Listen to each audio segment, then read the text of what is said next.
অনাহত আগন্তুক। লেখনীতে তাবাসসুম তোয়া। পর্ব 1। সেদিন প্রাইভেট থেকে বাসায় ফিরতেই ফ্ল্যাটের সামনে অনেকগুলো অপরিচিত জুতা দেখে অবাক হলো সুমাইয়া। নিশ্চয়ই বাসায় মেহমান এসেছে। মন বলল, কারো কি আসার কথা ছিল? হয়তো, তবে সেটা আমার জানা ছিল না। বেল বাজানোর সাথে সাথেই মুশফিক মানে সুমোর ছোট ভাই গেট খুলল। সে কিছু বলার আগেই বলল, এখানেই থাকো, ওই পাশের গেটটা খুলছি বলে দুম করে গেটটা বন্ধ করে দিলে। ওদের ঘরে ঢোকার প্রবেশ পথ দুইটা, একটা ডাইনিং দিয়ে আর একটা ঘরের রুম। বাইরের রুম মানে মুশফিকের ঘর দিকে। সচরাচর এই রুম দিয়েই সবাই যাওয়া আসা করে। কয়েক সেকেন্ডের মধ্যেই মুশফিক উড়ে এসে গেটটা খুলল। ইতি আপু, বিথি আপু সুমাইয়াকে একরকম ঢেকে ঢুকে রুমে নিয়ে গেল। সুমু বুঝলো না আজ কি হচ্ছে। আজকে ওর অবাক হওয়ার দিন। জিজ্ঞেস করলো, কি করেছি? আমার বাড়ি, আমার ঘর, আমার এই চোরের মতো নাও কেন? বিথি আপু মুখ চেপে ধরে বললেন, আস্তে জিতু, বাইরের ঘরে মেহমান। সেটা তো আমিও দেখলাম, বাইরে অনেক জুতা, তাতে সমস্যা কি? ইতি আপু বললেন, তোকে দেখতে আসছে। সুমু এবার স্তব্ধ হলো যেন। তার চোখ বিস্ফোরিত হয়ে বের হয়ে আসতে চাইল। বলে কি, কি সাংঘাতিক ব্যাপার। তখন মনে হলো, তাই তো, এই দুই বান্দি এখানে কেন? কোনো দরকার ছাড়া তো এরা এখানে টপকায় না। কি বলো, কি সাংঘাতিক ব্যাপার? পাত্রকে কি করে? বলা নাই কওয়া নাই, উঠছড়ি তোর বিয়ে। জানো, আজও কত প্যারা খাইছি কোচিংয়ে। কাল 2টো প্রাইভেট এক্সাম আছে। আমি সারা পথ এটা ভাবতে ভাবতে আসছি কিভাবে পড়াশোনাগুলো কমপ্লিট করব, আর তোমরা বলো দেখতে আসছে। সুমুর মুখ চেপে ধরেন ইতি আপু। তাড়াতাড়ি হিজাবটা খুলিয়ে বললেন, সব হবে, পড়াশোনাও শেষ করবি। এখন শুধু 2 মিনিটের মতো দেখবে, আর দেখলেই তো বিয়ে হয়ে গেল না। বিথি আপু ওয়ার্ড্রোব থেকে এক সেট সাদা এমব্রয়ডারি সেট বের করে তাকে ওয়াশরুমে পাঠাল। তারপরও গোসল সেরে এই 3 পিসটা পরে নেয়। সুমোর ঠিক কি করা উচিত বুঝতে পারল না। মেজাজটা বিগড়ে যাচ্ছে খুব। শুধু মনে হচ্ছে, কি হচ্ছে, কেন হচ্ছে, সব মাথার উপর দিয়ে যাচ্ছে। ফ্রেশ হয়ে বের হতেই দেখলো আপু মেকআপ কিট নিয়ে রেডি। ওকে বসিয়ে দিল ড্রেসিং টেবিলের সামনে। সুমু বলল, মেকআপ করব না, বেশি কিছু দিব না, শুধু ফেস পাউডার, তোকে এমনিতেই সুন্দর লাগে। পাত্র সম্পর্কে তুমি কিছু জানাবা নাকি এটাও বলবা না? পাত্র ডাক্তার, তুই গত মাসে ডেঙ্গু জ্বরে হাসপাতালে ভর্তি হলি না, ওখান থেকেই নাকি পাত্রের মা দেখেছে। ওনার ভীষণ পছন্দ হয়েছে তোকে। কিভাবে জানি সকল খোঁজ খবর নিয়েছে, তারপর পরিবার নিয়ে হাজির। খালুকে নাকি আগেই জানিয়েছিল। খালুও নাকি ছেলের সম্পর্কে ভালোই খোঁজ খবর লাগিয়েছেন। খালু নিজেরও পছন্দ হয়েছে। তারপর খালুর অনুমতিতেই আজ দেখতে আসছে। কোন ডাক্তারটা? তুই দেখিসনি? অন্য ওয়ার্ডের আন্টি ঘুরতে ঘুরতে তোকে কিভাবে দেখেছে, আমি অত যাই না। আরে বাহ, ভালো তো।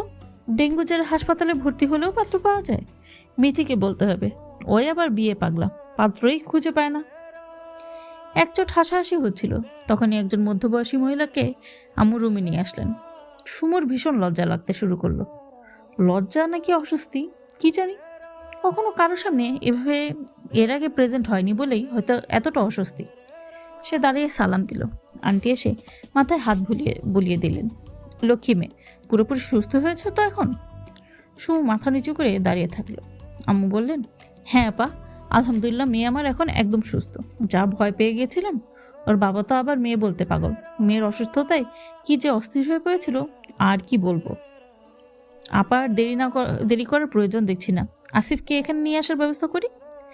ভাই তো আবার ছেলে ছাড়া আর কারোর সামনে মেয়ে দেখাবেন না বললেন। নাম শুনে সুমোর কাঁপাকাঁপি অবস্থা। কি বলে, ছেলেকে এখানে আনবে? আম্মু সুমোর মাথায় ঘোমটা টেনে দিয়ে তাকে ধরে বিছানায় বসিয়ে দিলেন। সুমোর কাজিন ভাইয়া 2টো এক্সট্রা চেয়ার নিয়ে রাখলেন বিছানার খানিকটা দূরে। সুমোর তখন পা কাঁপাকাঁপি অবস্থা। কি হচ্ছে, কেন হচ্ছে? ইয়া আল্লাহ, কোন ফান্দে পড়লাম? মাথা তুলে তাকাতে পারলো না। শুধু টের পেল একজোড়া মোজায় আবৃত পা রুমে প্রবেশ করলো। কণ্ঠস্বর শুনতে পেল, আসসালামু আলাইকুম। রুমের ভেতরে সবাই জোরে উত্তর দিল। সুমো মনে মনেই উত্তর করলো, খুব ম্যানলি ভয়েস। একেবারে যাকে বলে কাঁপন ধরা। নাকি ওর কাছে এমন লাগছে বুঝতে পারলো না। মাথা আর বোঝাবুঝি নিতে পারছে না টের পেল। তাই মাথার উপর প্রেশার বাদ দিয়ে মেঝের টাইলসের দিকে মনোনিবেশ করলো সে। ব্যাপারটা এমন, সে টাইলসের ডিজাইন এক্সপার্ট। কোন কোন জায়গায় চেঞ্জ আনলে লোকটা একদমই চেঞ্জ হয়ে যাবে সেটাও ভাবতে লাগলো। সবাই টুকটাক কথা বলছিল, সুমু টের পাচ্ছে কানে নিচ্ছে না। বিশেষ করে অপরিচিত অনাহত আগন্তুকের কোনো কথা কানে তুলছে না সে। খুব ধিমি গলায় সে কথা বলছে। তার কথা শুনবে না বলে মনের মধ্যে খুব জোরে জোরেই বয়াল আর চার্লসের সূত্রগুলো আওড়াতে শুরু করলো সে। স্থির চাপে নির্দিষ্ট ভরের কোন গ্যাসের আয়তন, স্থির চাপে নির্দিষ্ট ভরের কোন গ্যাসের আয়তন। একটা সময় শুনতে পেল আন্টি বললেন, ওরা দুজন আলাদা কথা বলল।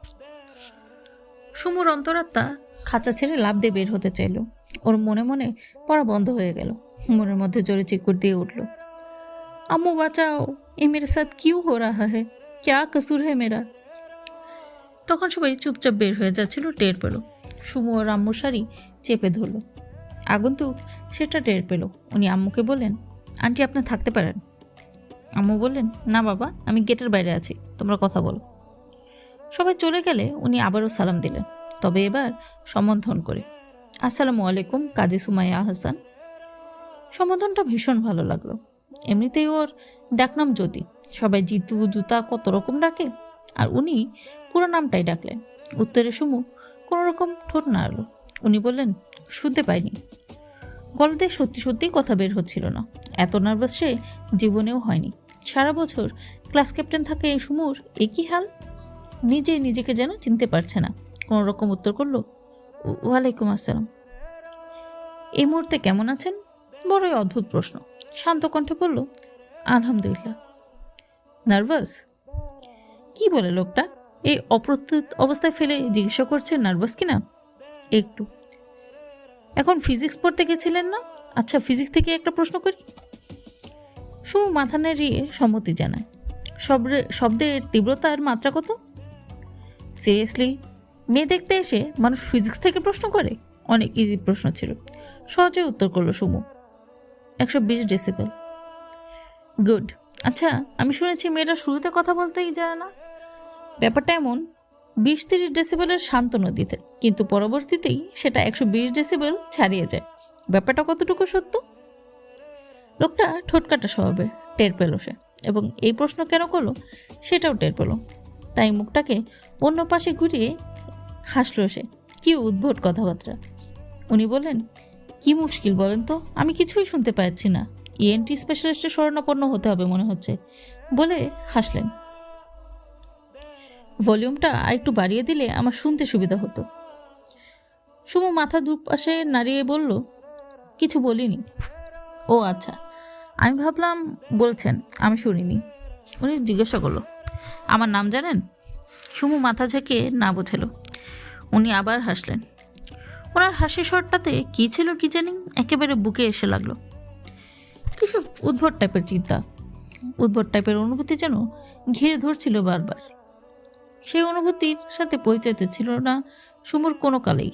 সুমু হাত দিয়ে চোখ ঢেকে ফেলে পিছনের দিকে আরও চেপে বসল। তখন বিথি আপু আসলেন, কফি নেই। রুমের পরিস্থিতি কিছুটা শিথিল হলো। চারপাশে ভারী আবহাওয়াটা যেন জানলা দরজা দিয়ে বের হয়ে গেল। উনি বললেন, মাশাল্লাহ, মনে মনে এটাকেই খুঁজছিলাম। চা কফি ছাড়া কি আড্ডা জমে? বিথি আপু বললেন, তাহলে আড্ডা ভালোই হচ্ছে নাকি? তা বেশ বলতে পারছি না, এক পাখি আড্ডা। বিথি আপু ওনার সামনে ট্রেটা রাখলেন আর সুমুর কফি মগটা সুমুর সামনে দিলেন। আপনি সম্পর্কে আপু হন মেবি? জি, আমি ওর কাজিন সিস্টার, সেজো খালার মেয়ে। আপু, চায়ের সাথে টা পাওয়া যাবে? আপু হাসলেন, কেন না, অবশ্যই, বলে বের হয়ে গেলেন। সেকেন্ডের মধ্যেই নাস্তার ট্রে নিয়ে ফিরলেন। ওনার সামনে রাখতেই উনি বললেন, ওইখানে রাখেন। আপু জিজ্ঞাসা দৃষ্টিতে তাকালেন। আমি তো বাইরের রুমে নাস্তা করেছি। সুমাইয়া মনে হয় প্রাইভেট থেকে ফিরে কোনো নাস্তা করেনি। কথার কোনো জোর পাচ্ছি না, দেখেন কিছুটা এনার্জি ইনপুট করা যায় কি না। আপু হাসলেন, খোঁচা দিয়ে বলেন, ইয়া আল্লাহ, বিয়ের আগে এত দরদ, পরবর্তীতে কি হবে? সুমু এবার চোখ গরম করে তাকালো। আপু সুমুর সামনে ট্রে রাখতেই না বোধক মাথা ঝাঁকালো। পাগল নাকি? এই লোকের সামনে তার দম বন্ধকর পরিস্থিতি, সেখানে সে নাস্তা করবে কি করে? উনি হয়তো এদিকেই তাকিয়েছিলেন। বললেন, আপু আপনি রেখে যান, আমি দেখছি। আপু চলে গেলেন। উনি বললেন, বাহ, আপনি চোখ গরম করেও তাকাতে জানেন। আমি তো ভাবলাম কিছুই জানেন না। দেখি আমার দিকে একবার তাকান তো ওইভাবে। লোকটা সংকল্প করেছে, তাকে মনে হয় লজ্জা দিতেই থাকবে। সুমু বলল, আমি কিন্তু বাইরে চলে যাব। উনি হাসলেন, কফির কাপটা হাতে নিয়ে চুমুক দিলেন আর বললেন, আপনি খাচ্ছেন না কেন? শুরু করুন, আমি দেখব না। এই যে দেখেন, আমি অন্যদিকে ঘুরে বসেছি। সুমু বলল, না ঠিক আছে, আমি কফি নিচ্ছি। বলেই কফি মগটা হাতে নিতেই উনি ঝুঁকে হাত বাড়িয়ে মগটা নিয়ে নিলেন। তারপর পানির গ্লাসটা বাড়িয়ে দিলেন সুমুর দিকে। সেকেন্ডের মধ্যে ঘটে গেল। পানিটা আগে খান, তারপর কফি।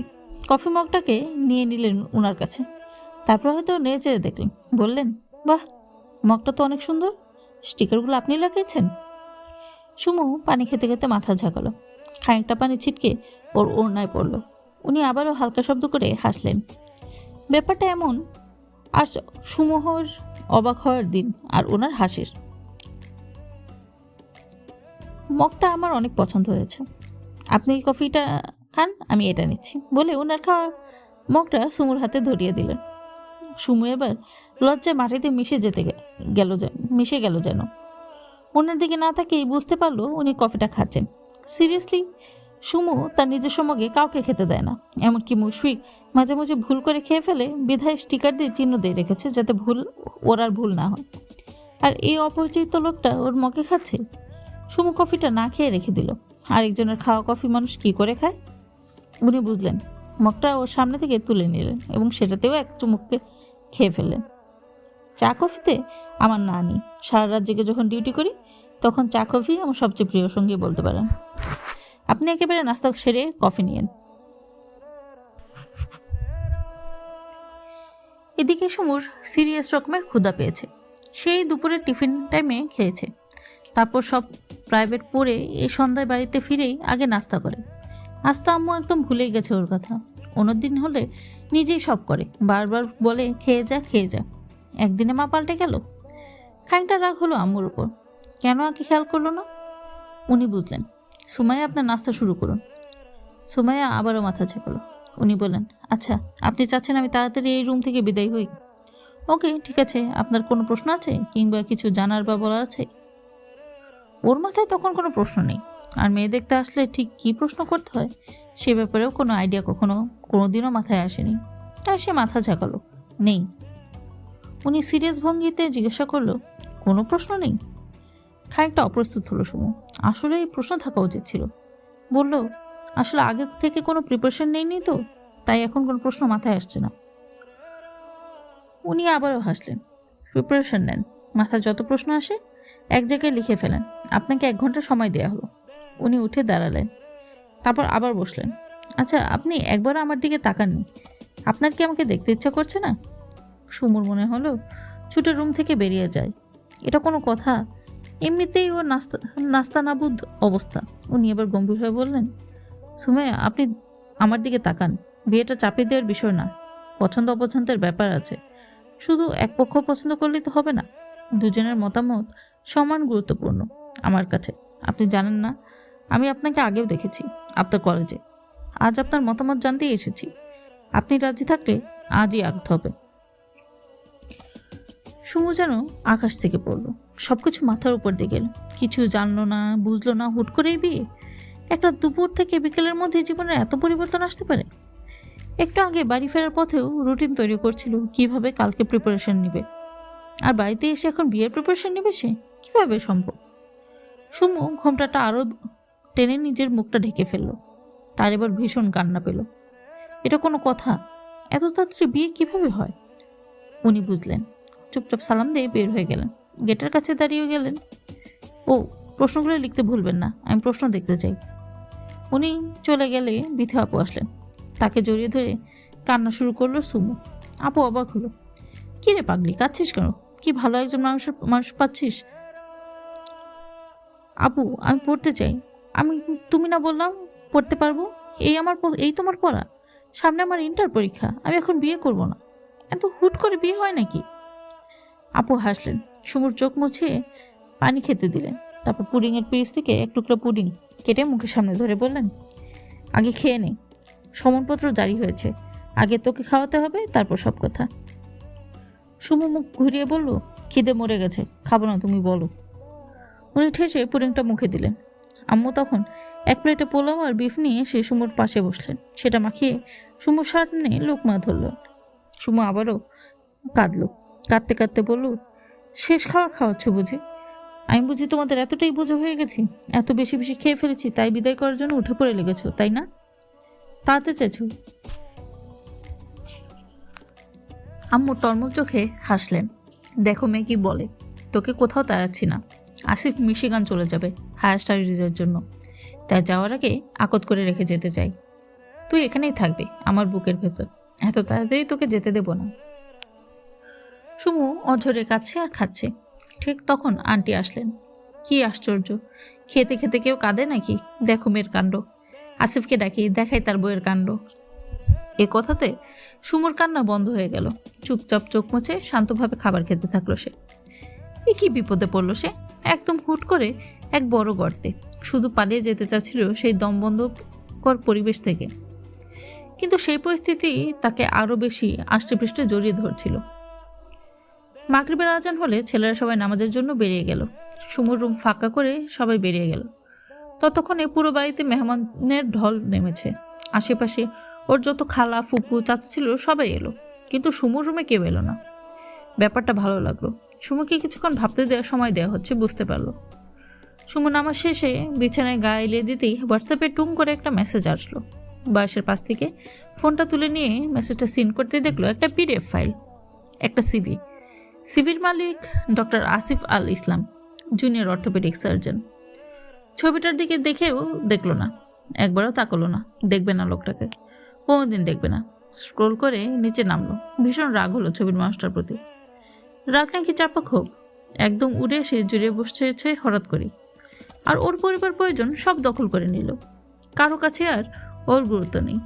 সেই একমাত্র গুরুত্বপূর্ণ ব্যক্তি, যাকে দেখে বাবাও একদম গদগদ হয়ে বিয়ের জন্য রাজি। কিন্তু সেই বাবাই এত তাড়াতাড়ি বিয়ে দেবে না বলে গেছেন এতকাল। সিভিটা দেখতে ইচ্ছে হলো না এক বিদ্যেও। মনে হচ্ছে লোকটা সব দখল করে নিয়েছে। সেই দখলদারকে ওর পছন্দ হতেই পারে না, কিছুতেই না। ঠিক তখন সেই মুহূর্তে পুরো পৃথিবীতে সুমুর একজন বড্ড অপছন্দের মানুষ তৈরি হয়ে গেল, আর সেই নামটা ডক্টর আসিফ আল ইসলাম। টুং করে আবার মেসেজ আসলো। না চাইতেও হাত লেগে দেখে ফেললো। প্রশ্নগুলো এখানে লিখে ফেলুন, আপনার হাতে সময় আর আধা ঘন্টা।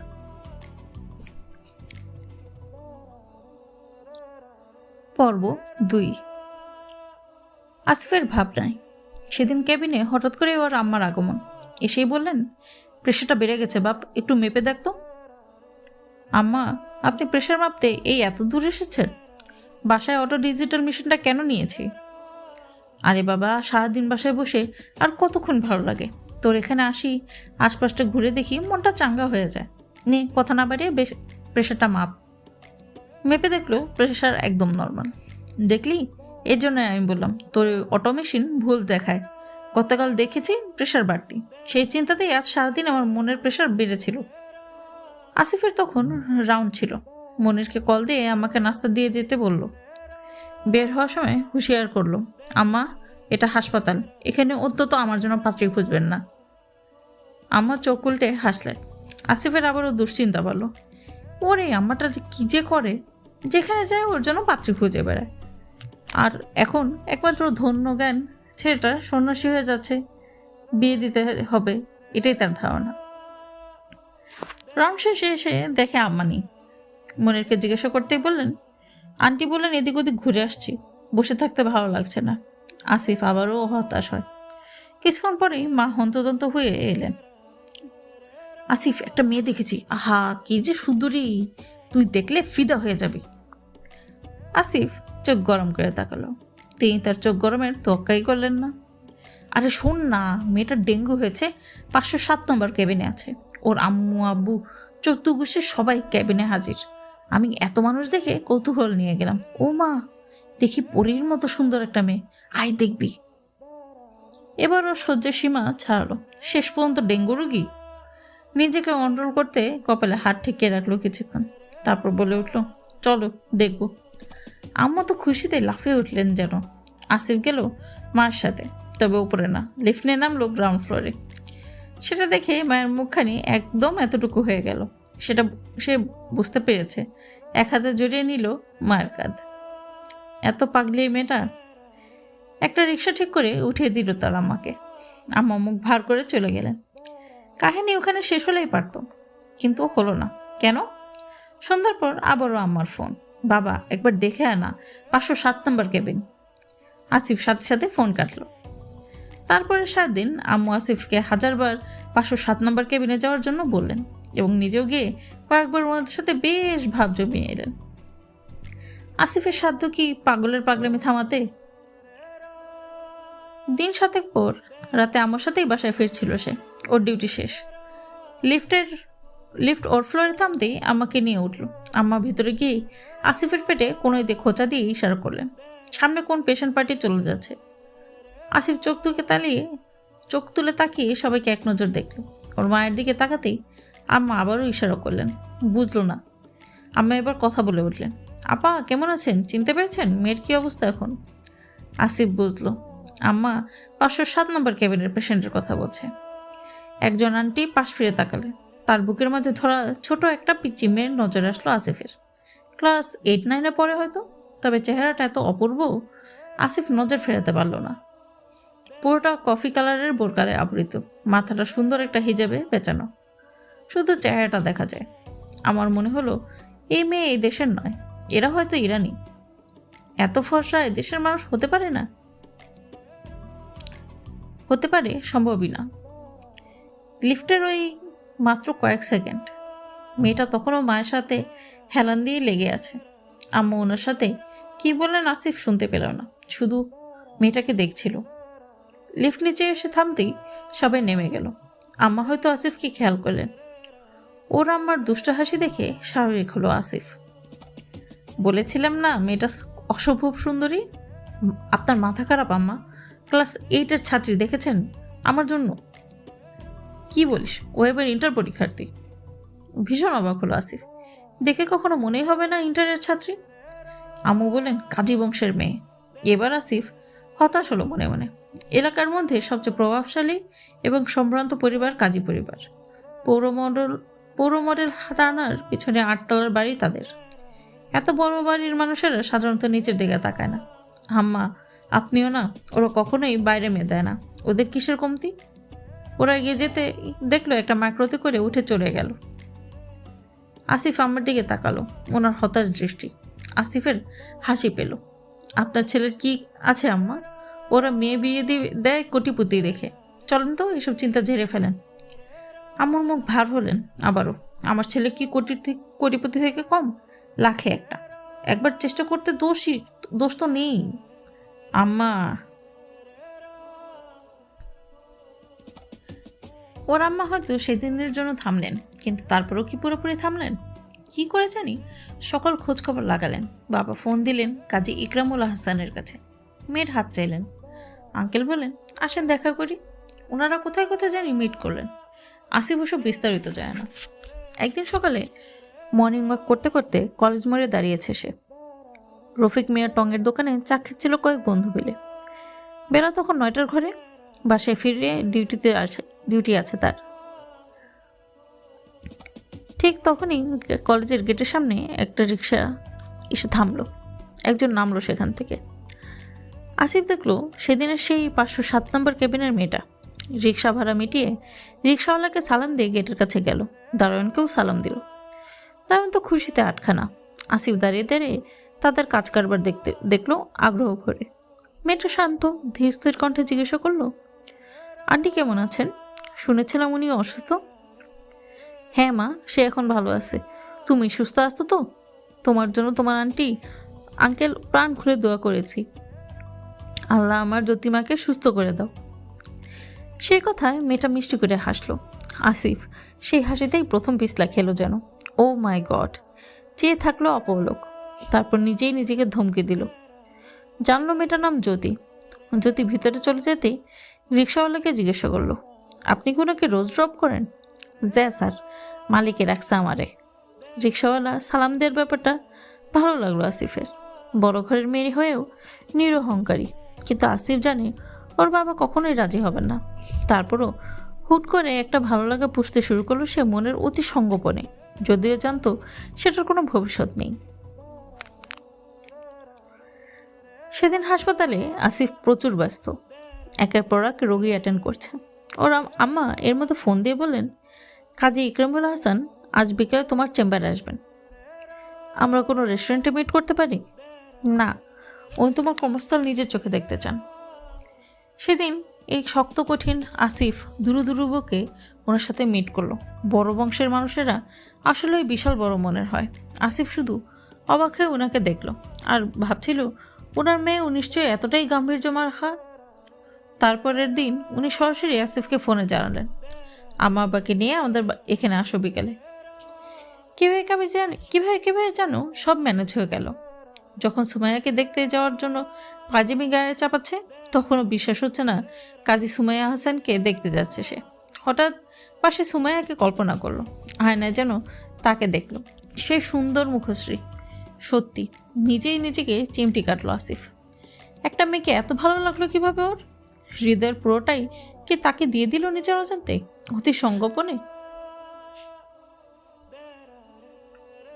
পর্ব 3। সন্ধ্যার পর ছেলে পক্ষের একদল আর মেয়ে পক্ষের আরেক দল গেছে মার্কেটে। হুট করে বিয়ে, তাই বলে তো আর একেবারে খালি হাতে বিয়ে হতে পারে না। এটা সুমাইয়া শুনলো রুমে বসে, ঠিক বুঝতে পারছে না কি হচ্ছে, কেন হচ্ছে। বাবা কি একবারও তার সাথে কথা বলতে পারতেন না? এমনভাবে বিষয়টা পুরোপুরি চাপিয়ে দেওয়া হলো না? একবার মনে হলো বাবাকে ফোন দিবে, কিন্তু কি বলবে? এখন বিয়ে করব না, অথচ বাসা ভর্তি মানুষ তার বিয়ের জন্য এসেছে। কেন জানি হঠাৎ বিয়ে মানতে পারছে না সে। বাবা সুমাইয়াকে চেনে, তার মেয়ে তার অবাধ্য হবেন না কখনো, এই বিশ্বাস থেকে এত দূর এগিয়ে গেছেন। এখন বাবাকে থামানোর কোনো উপায় নেই। সাথে সাথে বাসা ভর্তি মানুষের মধ্যে না বলে দেওয়ার মতো কোনো পরিস্থিতিও নেই। মন মানতে চাইল না, তারপরও মনকে জোর করে বোঝালো, মেনে নাও। বাবার দিকে তাকিয়ে মনটা খানিকটা মানলেও ওই মানুষটাকে সহ্য হলো না। শব্দ শোনার কেন উনি এসেছেন এত তাড়াহুড়া করে? একজন স্বাভাবিক মানুষের কি এতটুকু কমন সেন্স নেই? অন্তত মেয়েটাকে সময় দেওয়া উচিত। উনি এসেই তো ঝামেলা বাঁধিয়েছেন। সারাদিনে ক্লান্ত ছিলাম ভীষণ, আর এত সব বিষয় ভাবতে ভাবতে ঘুমিয়ে গেছি। যখন ঘুম ভাঙছে দেখি আম্মু আর আন্টি দুজনেই রুমে। সুমাইয়া আম্মু তাকে আবারও সুন্দর করে ঘুমটা টেনে বসিয়ে দিলেন। আন্টি ওনার হাতে থাকা বক্স থেকে খুলে বড় হার পরিয়ে দিলেন গলায়, আর হাতের রুলি। উনি চলে গেলেন। তার আম্মু তখন বললেন, কাজী সাহেব বাইরে চলে এসেছে, তুমি এসা নামাজ পড়ে নাও, একটু পরেই এখানে আসবেন উনি। সুমাইয়ার এত কান্না পেল। এটা কি ধরনের চাপে দেওয়া?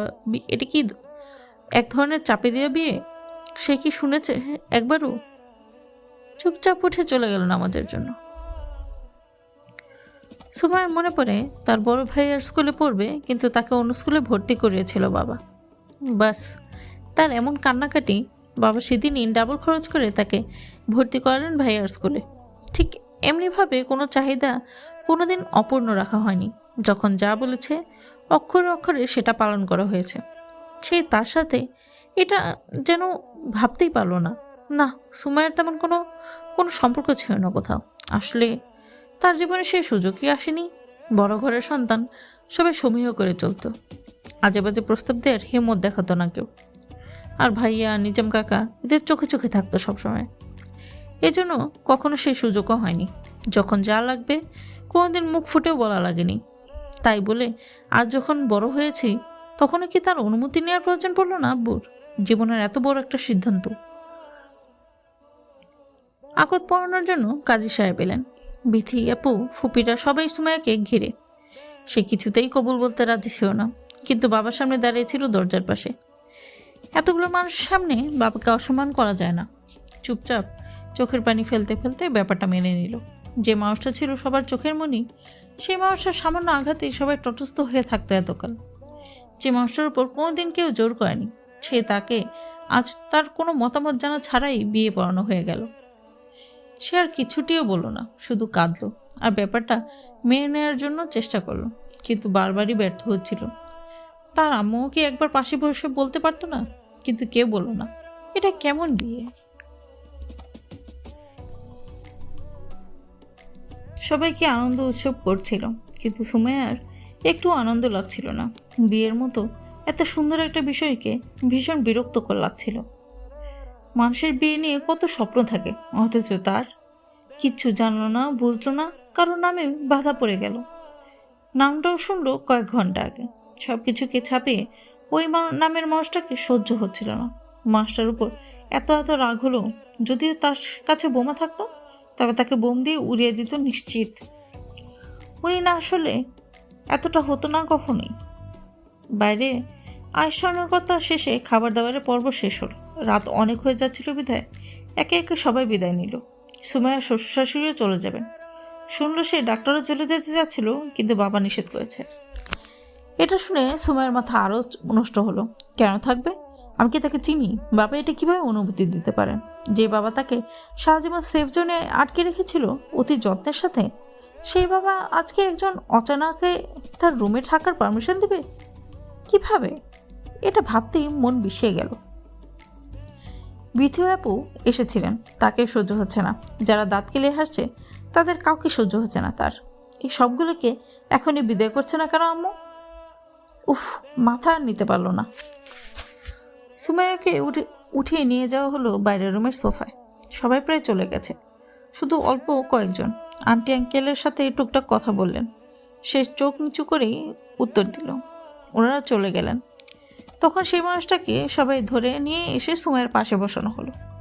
যেই মানুষটাকে একবার দেখতেও ইচ্ছা হচ্ছে না সুমাইয়ার, যেই মানুষটার প্রতি শুধু ঘৃণা ঘৃণা ঘৃণা। মনে হচ্ছিল তার ডান পাশে আগুন বসেছে, যে তাপ অসহ্য বানিয়ে দিচ্ছিল। সুমাইয়া সেটা প্রগাঢ়ভাবে অনুভব করছিল। তাকে মেনে নিতে হচ্ছিল, তাকে মেনে নিতে রাজি ছিল না মন কিছুতেই। বাসায় তখন অল্প কিছু কাজিন।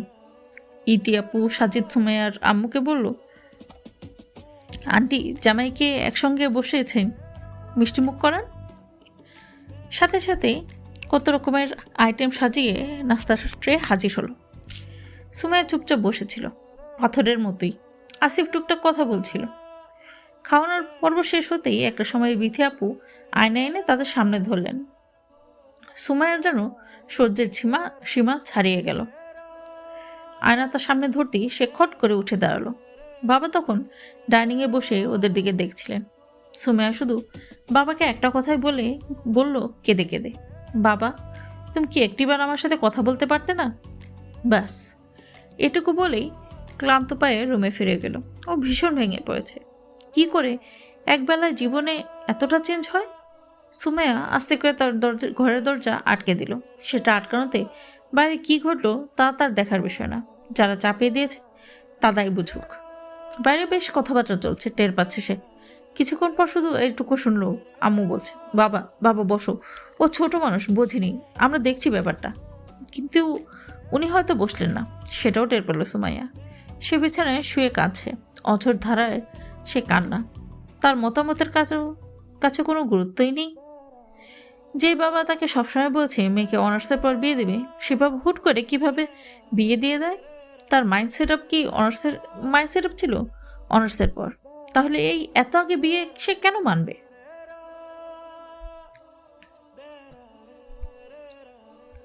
কোণে দেখা পর্ব শেষ করে এসে বসতেই আসিফ শুনল বাবা প্রস্তাব করেছেন আকরটা আজকেই হোক। অবশ্য বাসা থেকে এমনই প্রস্তুতি নিয়ে এসেছিলেন তারা। আনুষ্ঠানিকতা মিশিগন থেকে ফিরলে হবে, বড় প্রোগ্রাম করে তখন কোণে তুলে নিয়ে যাওয়া হবে। অবশ্য তার হাতে সময় প্রায় 3 মাস। ভার্সিটি থেকে দেওয়া হয়েছে ভিসা প্রসেসিংয়ের এই সময়টা লেগে যাবে। ফল সেমিস্টারের ক্লাসে এনরোল করতে হবে। সেই অনুযায়ী মেইল পেয়েছে সে। আম্মা বললেন, সঠিক প্রস্তাব, অযথা দেরি কেন? সেই অনুযায়ী প্রস্তুতি সম্পন্ন হলো। দুজনকে সাথে নিয়ে হালকা কিছু কেনাকাটা করতে গেল। যাওয়ার আগে অবশ্য সুমাইয়াকে মেসেজ দিল, আপনার প্রশ্নগুলো দেননি। গুরুজনেরা আকদ আজকেই করানোর ব্যাপারে রায় দিয়েছে, আপনার মতামত কি? হবু শ্বশুর মশাইয়ের বাসায় ফেরার পরপরই দেখা হলো, দেখলো কাজী সাহেব চলে এসেছেন। সুমাইয়ার মতামত শোনার মতো অবস্থা তখন আর ছিল না। তারপরও আবার তার ফোনটা নিয়েছিল ভাগ্নি বড় বোনের মেয়ে তাসকিয়া। ও মামির ছবি তুলতে চায়, তাই ফোন কাছে না থাকায় সুমাইয়ের সাথে যোগাযোগটা আর হলো না। আর যেহেতু শ্বশুরমশাই সব কিছুর দায়িত্ব আছেন, উনি নিশ্চয়ই মতামতের বাইরে কিছু করছেন না। আকত সম্পন্ন হলো। রীতিমতো সকল আনুষ্ঠানিকতা শেষে তাকে মুশফিক সুমাইয়ার ছোট ভাই বলল, ভাই ড্রয়িং রুমে আসেন, আপু আপনার অপেক্ষায়। চুপচাপ ওদের সাথে গেছি। সেই শান্ত স্নিগ্ধ মেয়েটা ঘোমটা মুড়ি দিয়ে বসে আছে প্রায়। একেবারে অসম্ভব সুন্দর লাগছে তাকে, যাকে বলে এক কথা আগুন সুন্দরী। আসিফের বুকে এসে ধাক্কা লাগলো। সে কি তার পাশে বসবো? সে যোগ্যতা আছে তার? আসিফের অন্তরে কাঁপাকাঁপি শুরু। সবাইকে সালাম দিল যথারীতি। সুমাইয়া মাথা নিচু করেই বসে। ও এ পর্যন্ত আসিফকে একবারও দেখেছে কিনা আসিফ সন্দেহ হয়। আসিফের ইচ্ছে হলো ও তাকালে ঠিক কেমন হয় দেখতে। সত্যি ওর চোখ দেখেনি। তাসকিয়া বলল, মামির চোখের মনে খয়েরি। আসিফের খুব জানতে ইচ্ছে হলো, কিন্তু সে না তাকালে কিভাবে দেখবে? চুপচাপ তার পাশে বসলো। এ যেন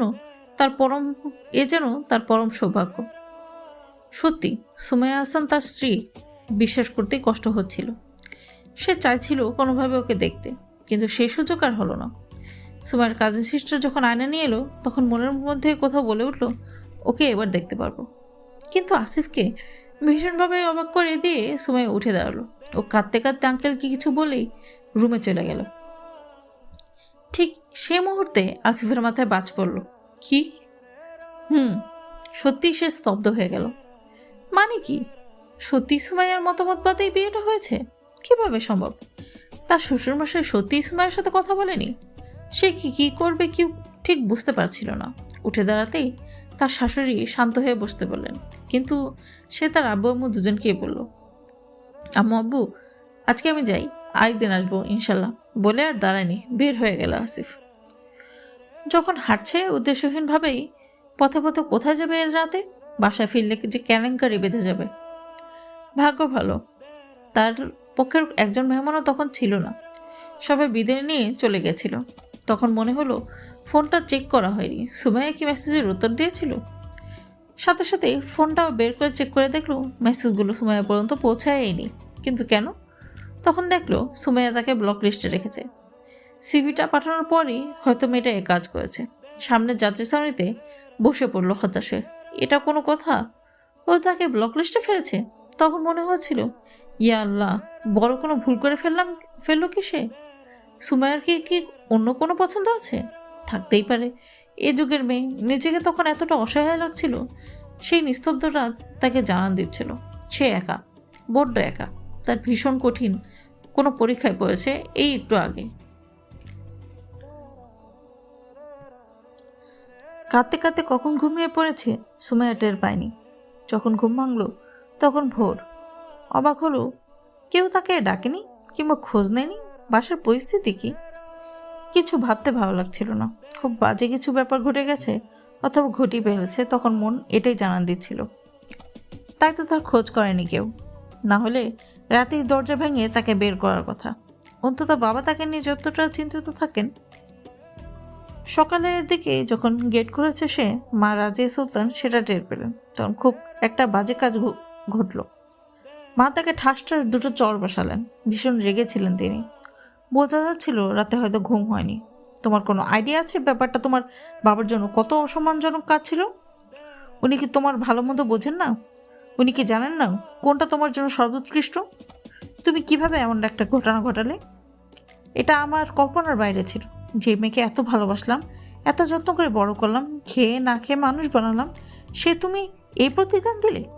আসিফে তোমার সমস্যা সেটা একবার আমাদের বলতে পারতে, কিংবা বাবাকে বলতে, বলেছ, কিংবা তোমার বোনেদের বলতে পারতে। অথচ তুমি ছেলেটাকে অপমান করলে ভরা মজলিসে, তোমার বাবাকে অপমান করলে। তুমি জীবন দেখছো কতখানি। আমরা কি তোমার খারাপ চেয়েছি? আসিফ তো চলেই যাবে, সেটা তোমাকে কালকেই বললাম। শুধু আকদ হবে, ব্যাস। এটুকুতেই তোমার এত সমস্যা? কাল তোমার ওই কাণ্ডে যদি আসিফ কোনো উল্টাপাল্টা সিদ্ধান্ত নিয়ে বসে? আমরা তো লজ্জায় ছেলেটাকে ফোনও দিতে পারছি না। বাসায় ফিরে কাল ওদের ওখানে কি ঘটেছে আল্লাহই ভালো জানেন। তখন সুমাইয়ার আবারও ওই লোকটার প্রতি ভীষণ ক্ষোভ তৈরি হলো। তার জন্য মার খেলো সে, অথচ মা কোনোদিন তাকে মেরেছে কিনা তার মনে পড়ে না। তোমরা শুধু তোমাদের দিকটাই দেখলে, আমার দিকটা কেউ দেখনি বলে আবারও কাঁদতে কাঁদতে রুম আটকালো সে। মা কেন তার মেয়েকে বুঝবে না? জগতে মানা বুঝলে আর কে বুঝে? মারই তো উচিত ছিল মেয়ের অবলম্বন হওয়া, অথচ তার মা, এই মা কি তার ছিল? একটা বাইরের ছেলের জন্য গায়ে হাত তুললো। সে আবারও ভীষণ কাঁদলো। একের পর এক বিচ্ছিরি ঘটনা ঘটে চলেছে তার সাথে। বাবা এলেন সকালের নাস্তার সময়, দরজা নক করলেন। আম্মু গেটটা খোলো, এসো একসাথে খানা খাই। সুমাইয়া আব্বুর কথা ফেলতে পারে না কোনো কালেই। চুপচাপ বের হয়ে দেখলো আব্বুর টেবিলে। আব্বু তার পাশে বসলেন, নিজ হাতে প্লেটে তন্দুর আর গরুর গোশত ভুনা তুলে দিলেন। সুমাইয়াকে না খেতে বসে থাকতে দেখে নিজে রুটি ছিঁড়ে মেয়ের মুখে দিলেন। সুমাইয়ার ভীষণ কান্না পেল তখন। তার জন্য বাবার অনেক অসম্মান হয়ে গেছে, তাই না? তারপর বাবা কেন তাকে ভালোবাসছে? তখনই মা ছুটে এলেন, বাবাকে ফোন দেখিয়ে বলেন, ও শাশুড়ি, কি করব? ভয়ের তো সে চেহারা। মেয়ের মায়েদের বুঝি চেহারা এমনই থাকতে হয়, নাকি তার করা কাজটার জন্য মায়ের চেহারার এই দশা? বাবা গলা ছেড়ে অভয় দিলেন, কল ধরো, স্বাভাবিকভাবে কথা বলো, দেখো আগে উনি কি বলেন। আম্মু ভীষণ ভয়ে ভয়ে সালাম দিলেন। আপা কেমন আছেন? আমি ভাবছিলাম আপনাকে ফোন দিব। ফোনটা স্পিকারে ছিল। আর আপা, ছেলেটাকে নিয়ে আর পারি না। একদিন ডিউটি মিস দিলে কি হয়? একটু আগে ফোন দিয়ে দিলাম, সে বলে এমার্জেন্সি কল এসেছিল, তাই রাতে চলে এসেছি। আমি আর ছেলেটাকে মানুষ বানাতে পারলাম না। বিয়ের দিনে কেউ ডিউটিতে যায়?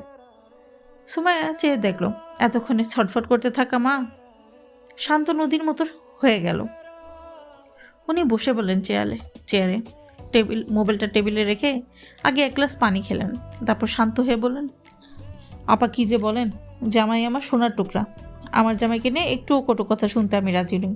ছেলে ভাগ হয়ে গেছে আধো আধি। সুমাইয়ার শাশুড়ি হাসলেন, ও আপনি পুরোটাই রেখে দিতে পারেন, আমার খালি বৌমাটা দিলেই চলবে। মায়েরা কথা বলছিল কত হেসে হেসে। সুমাইয়ার বাবার দিকে তাকালো, কি সুন্দর কৃতজ্ঞতার দৃষ্টি দিয়ে টেবিলের দিকে তাকিয়ে। মা কথা শেষ করে ফোন কেটে বাবার দিকে তাকালেন। বাবা মায়ের দিকে তাকিয়ে বলেন, রাজিয়া, আমি আমার মেয়ের জন্য সোনার টুকরাই বাছাই করেছি। তারপর দীর্ঘশ্বাস ছেড়ে উঠে চলে গেলেন স্টাডি রুমের দিকে। একজন অচেনা ছেলে হয়েও কাজী ইকরামুল হাসানের মান রাখলো, আর আমার নিজের পেটের ধরা মেয়ে। সুমাইয়াকে তেজি কথাগুলো শুনিয়ে মা চলে গেলেন। সুমাইয়া চুপচাপ বসে থাকলো কতক্ষণ। আসলে কাজটা ঝোঁকের বসে করে ফেলেছে, কিন্তু এটার ইম্প্যাক্ট এত বড় হবে সেটা কি সে জানতো? সে কি অত কিছু বোঝে? সুমাইয়াও গেল স্টাডিতে বাবার সাথে কথা বলতে। বাবার সামনে গিয়ে বসেছে। বাবা কথা বলছে না, তার দিকে তাকাচ্ছেও না। যখন খাওয়াচ্ছিলেন তখন কি তাকিয়েছিল? কি জানি, দেখি নেই। সে এবার বাবার পায়ের কাছে এসে বসলো। বাবা, আমার ভুল হয়ে গেছে, আমি হঠাৎ ব্যাপারটা মানতে পারিনি। আমাকে কিছুদিন সময় দাও বাবা, প্লিজ। বাবা কিচ্ছু বললেন না। অনেকক্ষণ হয়েছে ওনার পায়ের কাছে বসে থাকলো সে। উনি ফোন বের করে কাউকে ফোন দিলেন। সেটা স্পিকারে ছিল। প্রথমবার কল কেটে গেল। পরের বার রিসিভ হতেই অপরপক্ষ থেকে সালাম দিল বাবাকে। বাবা বললেন, আসিফ বাবা, আমার মেয়ের হয়ে আমি তোমাকে সরি বলছি। ওদিকে তীব্র বাধা। আব্বু, এটা কি বললেন? ও ছোট মানুষ, আমারই ভুল। ওর মতামত নেওয়া দরকার ছিল, আমি একটু বেশি তাড়াহুড়া করে ফেললাম মনে হয়।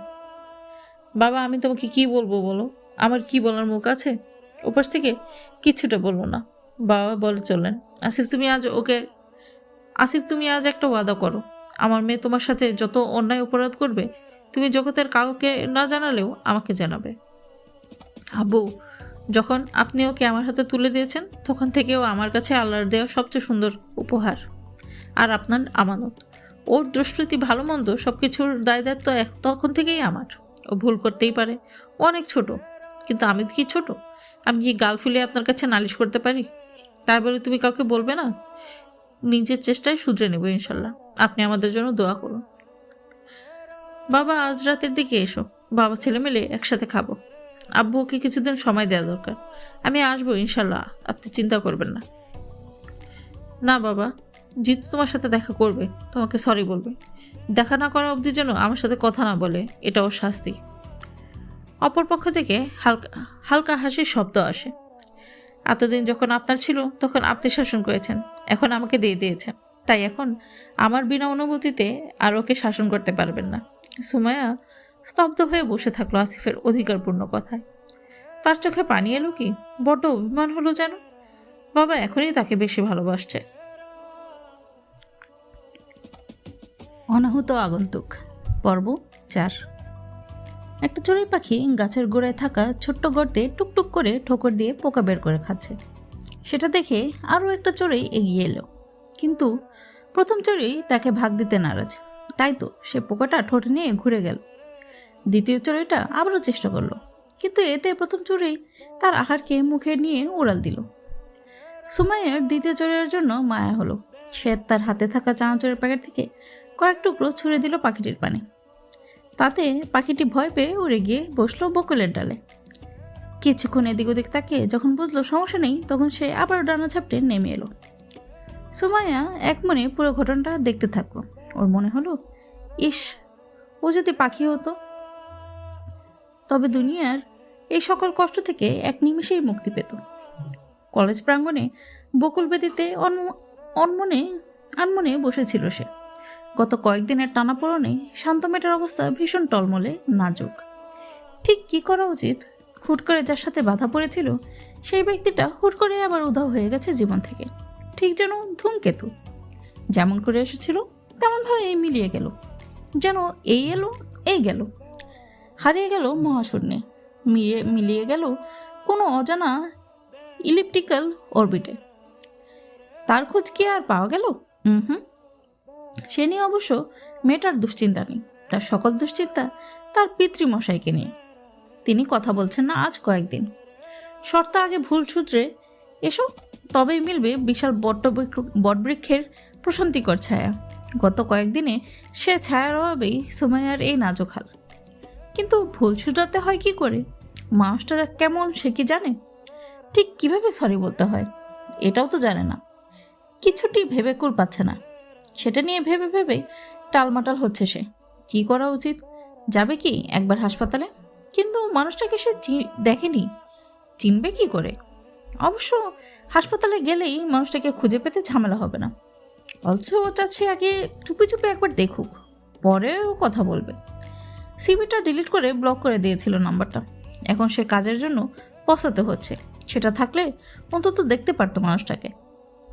এটা সবসময় ঘটে সুমাইয়ার সাথে। আবেগের বশে কোনো কাজ ঘটিয়ে ফেলে, কিন্তু সে ব্যাপারটা যে ওর জন্য দরকারই ছিল সেটা পরে প্রমাণিত হয় এবং বারংবার আফসোস করতে থাকে তখন। তাই তাকে চেনার কোনো উপায় বর্তমানে নেই। কি আশ্চর্য, যে মানুষটাকে দেখতে ইচ্ছে হয়নি এক বিন্দু, সেই মানুষটার সাথে এখন কেন দেখা করতে হবে? মন তখন করা একটা ধমক দিল, দরকার নেই, ঝামেলা আগে মিটাও বাপু, তারপর ভেবো এসব। কলেজে বাদাম বুট ছোলা বেচা ছেলেটা তখন সেখানে এলো। বলল, আপামনি বুট লাগবো নি? সুমাইয়া খেয়াল করেনি, সে শুধু হু শব্দ করলো। ছেলেটা চলে গেছে অনেকক্ষণ। সুমাইয়া ডুবেছিল ভাবনার জগতে। কিছুক্ষণ পর পাশ ফিরে একটা প্যাকেট দেখলো। ভাবলো বাদাম বুটের প্যাকেট হয়তো, কিন্তু ছেলেটা দাম নিল না। প্যাকেটটা খুলতেই ভীষণ অবাক হলো। প্যাকেট ভর্তি ছিল শিউলি ফুলে আর একটা হলদি চিরকুট। জীবনে প্রথম নিজ হাতে ফুল তুললাম। একগুচ্ছ শিউলি আমার জীবনের সদ্য ফোটা এক স্নিগ্ধ শান্ত ফুলের জন্য। সুমাইয়া স্তব্ধ হয়ে তাকিয়ে রইল চিরকুটটার দিকে। বেশ কয়েকদিন দেখা হয়নি মেয়েটাকে। আসিফ বেশ অশান্ত হয়ে উঠেছে যেন। মেয়েটাকে দেখা দরকার এক পলক। ইদানিং মেয়েটা তৃষ্ণা হয়ে উঠেছে। পিপাসা পানি না খেলে যেমন পিপাসা মেটে না, তেমনই মেয়েটাকে এক ঝলক না দেখলে ভালো লাগে না। দিনটাও ভালো যায় না আসিফের। ঘড়িতে দেখলো 11:40। সেই তাগিদেই ফোন দিল রিক্সা মামাকে। এটা অ্যাসুর করতে যে আজকে সুমাইয়া কলেজে এসেছে কিনা। সে এসেছে। ঝটপট অ্যাটেন্ডেন্টকে বলে বের হলো 5 মিনিটের জন্য। হাসপাতালের সামনের রোডে চলন্ত রিক্সাকে থামিয়ে উঠে পড়ো ঝটপট। পাবলিক কলেজ সবাই যেতে পারে, কারো কোনো বাধ্যবাধকতা নেই। অবশ্য অনার্স সেশন চালু আছে, এজন্য আসিফদের মতো খানিকটা বড়দের ঢুকতে বাধা দেয় না কেউ কখনোই। আসিফ কলেজ প্রাঙ্গণে আশপাশে সকল জায়গায় তার দৃষ্টি বলল, না, সুমাইয়াকে দেখা যায় না। ক্লাসের ওদিকেও নেই। বেশ খানিকটা সময় খোঁজাখুঁজির পর ক্লান্ত হয়ে ক্যান্টিনে গিয়ে বসলো। একটা কফি অর্ডার দিয়ে আবারও টেবিলে ফিরে এলো। তখনই হঠাৎ তোর নজর গেল ক্যান্টিনের জানালা ঘেঁষা বগল বেদিতে। সেখানেই মেয়েটা আনমনে বসে আছে। মেয়েটার চেহারা কি একটু বেশি মলিন? হয়তো বেশি প্রেশার যাচ্ছে, অথচ সে তার শ্বশুরমশাইকে বলেছে ওর উপর কোনো প্রেশার না দিতে। তবে ও খোঁজ নিয়ে দেখেছে সুমাইয়ার আসলে কোনো সম্পর্ক নেই, তেমন কোনো পছন্দের ব্যাপারও কানে আসেনি। যতদূর বুঝেছে মেয়েটা মূলত ইন্টারনাল কনফ্লিক্টের থেকে ব্যাপারটা তখন মানতে পারেনি, তার সময় দরকার ছিল। মেয়েটাকে একটু খুঁটিয়ে দেখতে এগিয়ে এলো একদম জানালার পাশের টেবিলে। মেয়েটা একটু কালো হয়েছে কি, বিশাল আধারের ঘন ঘটা ছেয়ে আছে ওই চোখ মুখ জুড়ে, কি ভীষণ দুশ্চিন্তায় চাপা পড়ে আছে। মনে হচ্ছে কি বিশাল পাহাড় চাপে দেয়া হয়েছে। চুপচাপ বলল, সুমু, তোমার দুশ্চিন্তার ভাগীদার হতে এসে কি উল্টো তোমাকে দুশ্চিন্তার সাগরে ফেলে দিলাম? এই মেয়ে, তোমার দুশ্চিন্তাগুলো আমাকে দিয়ে দাও, তোমার সকল চিন্তার ভাগ নিতেই তো আমার এই আগমন।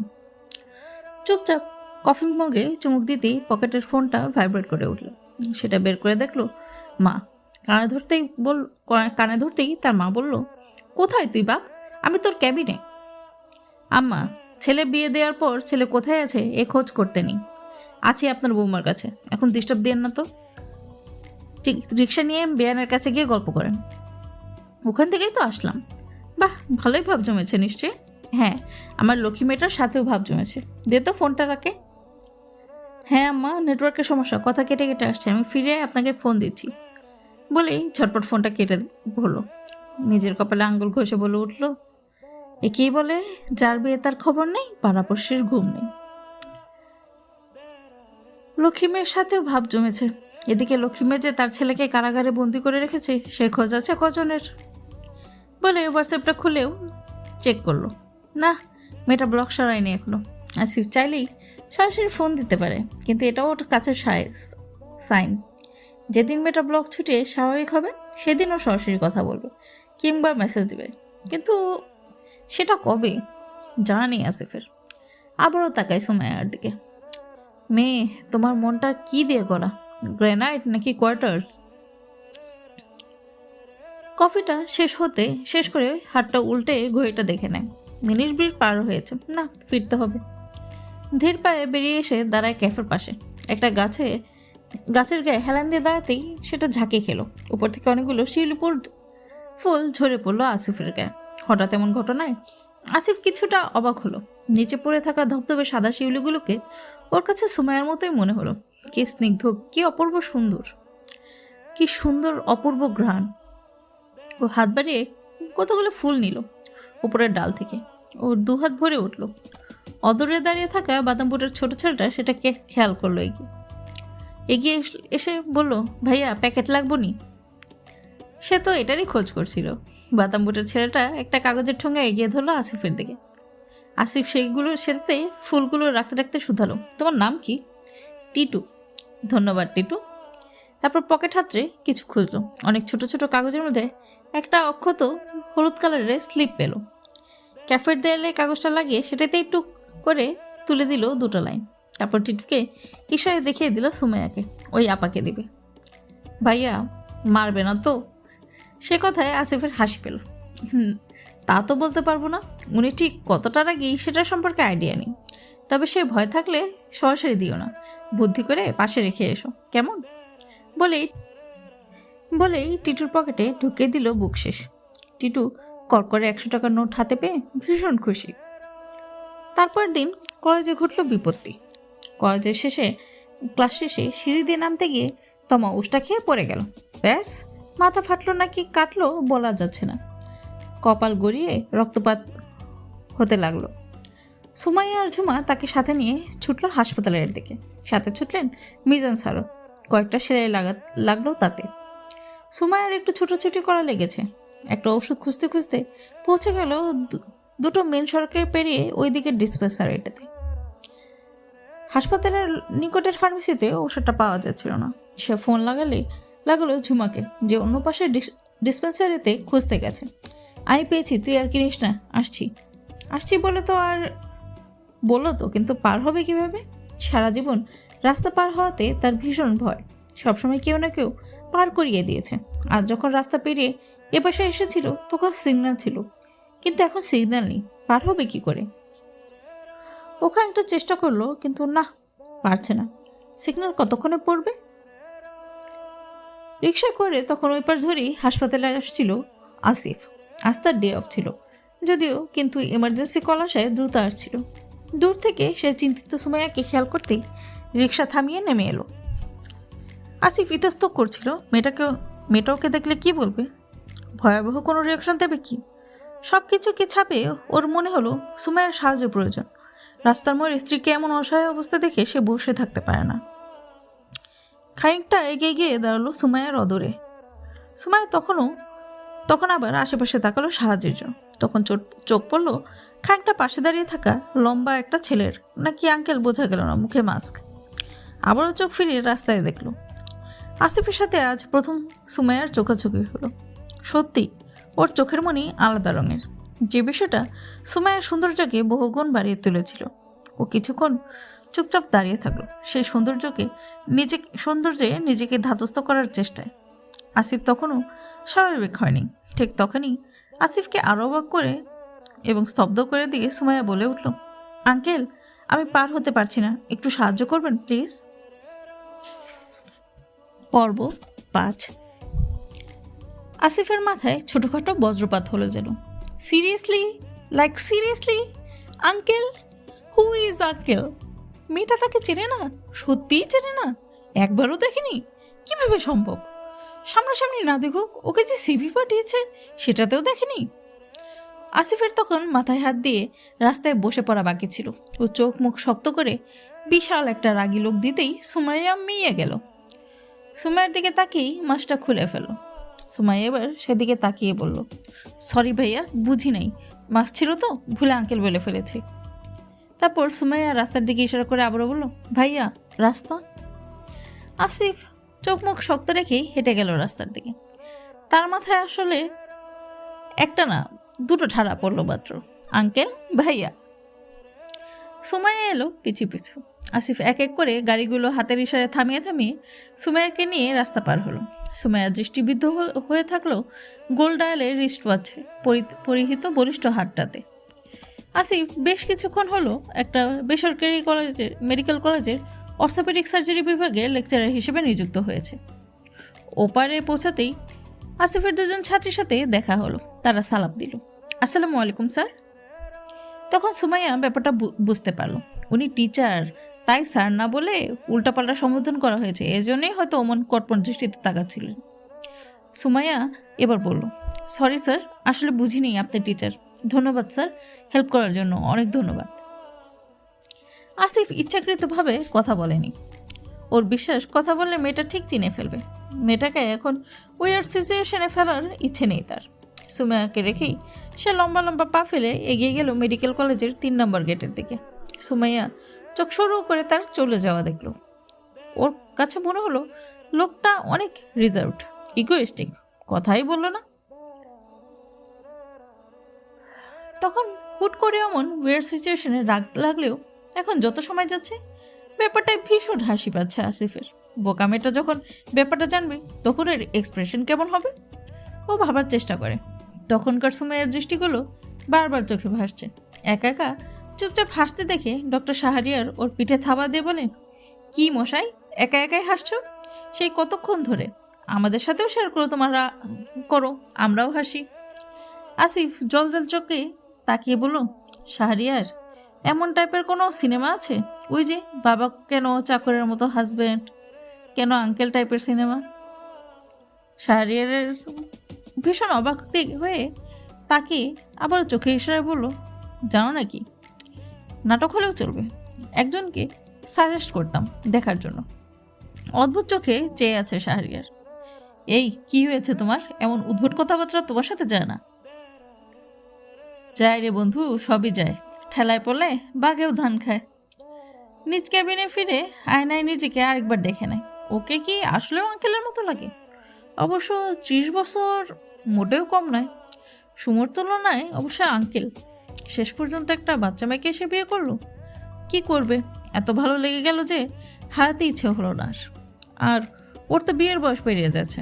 বিয়ে না করে বাইরে গেলে ফিরে এসে আর কেউ মেয়ে দিত না নির্ঘেদ।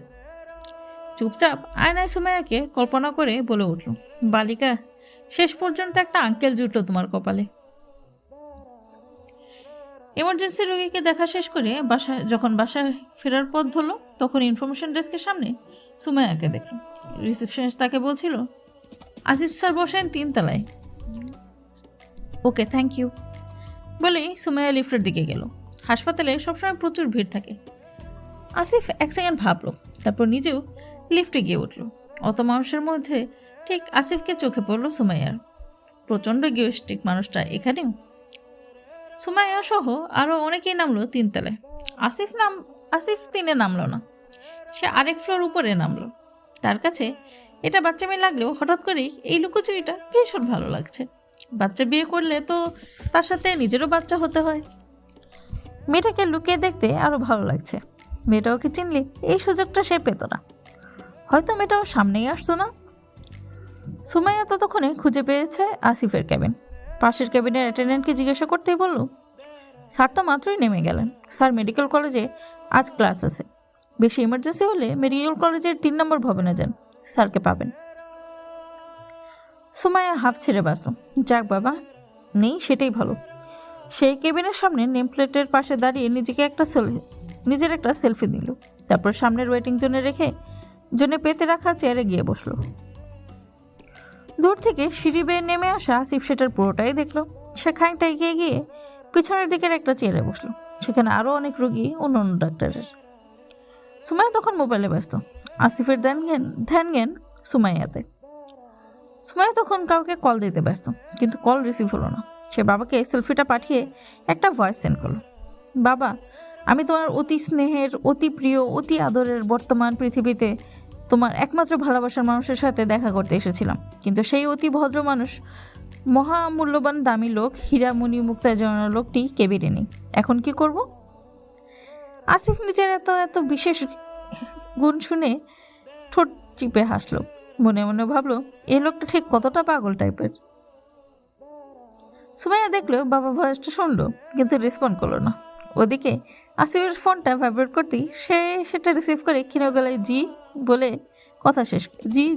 কথা শেষ করলো। কিছুক্ষণ পর ভয়েস এলো, তুমি বসো, আমি আসিফকে ফোন দিয়েছি। সুমাইয়া শব্দ করেই বলে উঠলো, না বাবা, ফোন দিও না।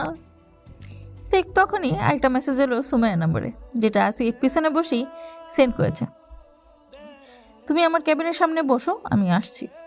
সুমাইয়া মেসেজটা পেয়েই ঝাঁপ দিয়ে উঠে পড়ল। তারপর ছুটলো লিফটের দিকে। না, লিফটে পৌঁছাতে দেরি হবে। লিফট 10 তলায়। সে এবার ছুটলো সিঁড়ির দিকে। সে ওই লোকটা সামনে পড়বেই না, কিছুতে অসম্ভব।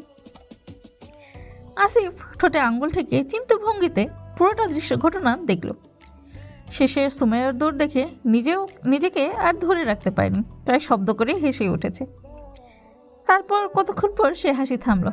তারপর বলল, সুমাইয়া, ওয়াদা করছি এই তুমি একদিন দৌড়ে দৌড়ে আমার কাছে আসবে।